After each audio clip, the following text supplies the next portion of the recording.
तो 13th number question कहता है जी, which of the following is not contravention as per the equal remuneration act. यानी पूछ रहा है कि भैया कौन सा ऐसा पॉइंट है जो कि कॉन्ट्रावेंशन नहीं है। ये देखें, तो पहला कहता है जी, makes a payment of remuneration at unequal rates to man and women worker for the same work और work of a similar nature. ये तो भैया पूरी तरह कॉन्ट्रावेंशन है। क्वेश्चन में पूछा गया कि कौन सा कॉन्ट्रावेंशन नहीं है। आइए देखें, बी कहता है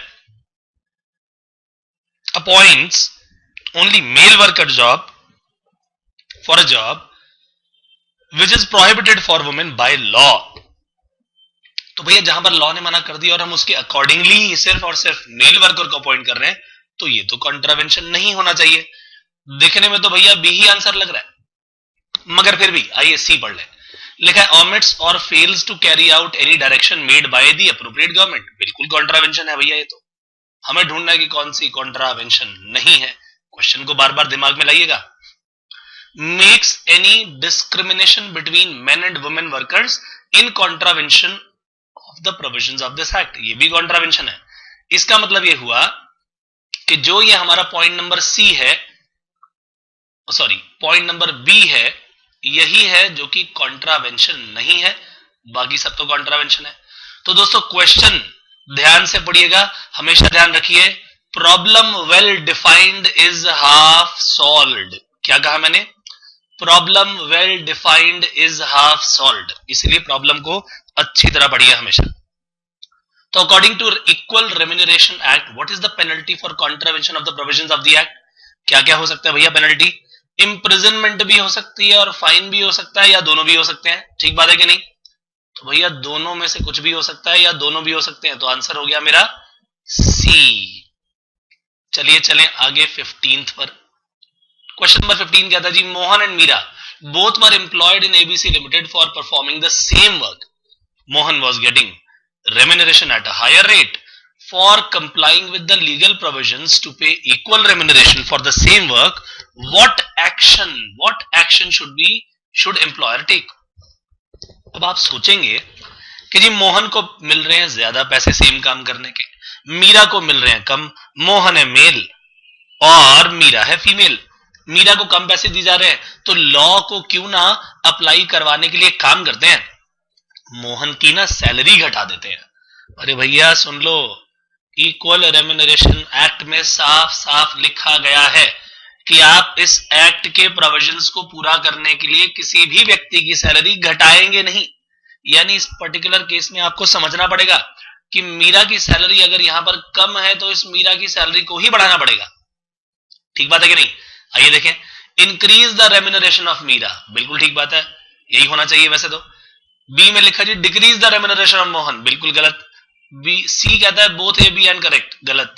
continue as it is without any change. ये तो कर ही नहीं सकते। तो मेरे भाई मीरा की सैलरी बढ़ानी पड़ेगी। आंसर हो गया ए। चलिए आगे चलते हैं।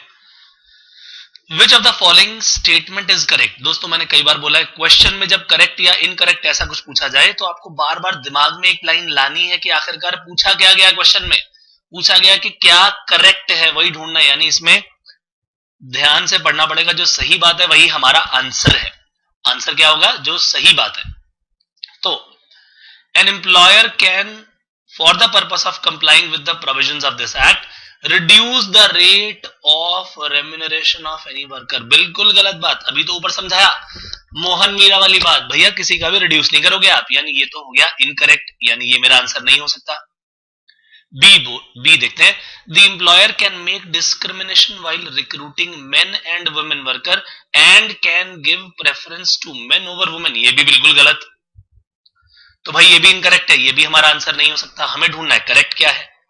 The employer is required to maintain registers and other documents in relation to the worker employed by him. बिल्कुल करेक्ट बात। तो भैया हमारे हिसाब से करेक्ट तो यही है। फिर भी एक बार डी जरूर पढ़ लीजिए। It is the duty of an employer to pay unequal. देखो कितनी चालाकी से इक्वल को लिख दिया अनइक्वल, तो इसका मतलब अनइक्वल तो हम पे नहीं करेंगे। ये भी इनकरेक्ट हो गया। यानी हमारा आंसर सी ही है और वो है करेक्ट। चलते हैं क्वेश्चन नंबर 17 की ओर।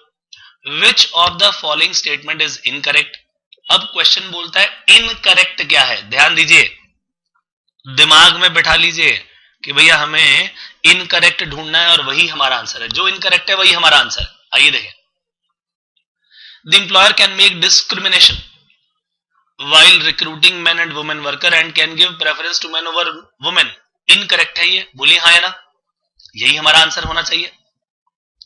लेकिन मैं फिर भी हमेशा की तरह बोलूंगा, पढ़ लो, आगे भी देख लेते हैं। Equal remuneration act 1976 shall not apply to the cases affecting the terms and condition of women's employment in complying with the requirement of any law giving special treatment to women। कितनी करेक्ट बात है भाई। Women को कई बार ऐसा होता है कि कई ऐसे स्पेशल एक्ट्स में कुछ प्रेफरेंस दी जाती है, और अगर ऐसी कोई प्रेफरेंस दी जाए किसी और एक्ट में, तो इक्वल रेम्यूनरेशन वाले लोग, मेन लोग ये नहीं बोल सकते जी आपने तो बोला था इक्वल रेम्यूनरेशन दी जाएगी और हमें भी अब उनके बराबर दो।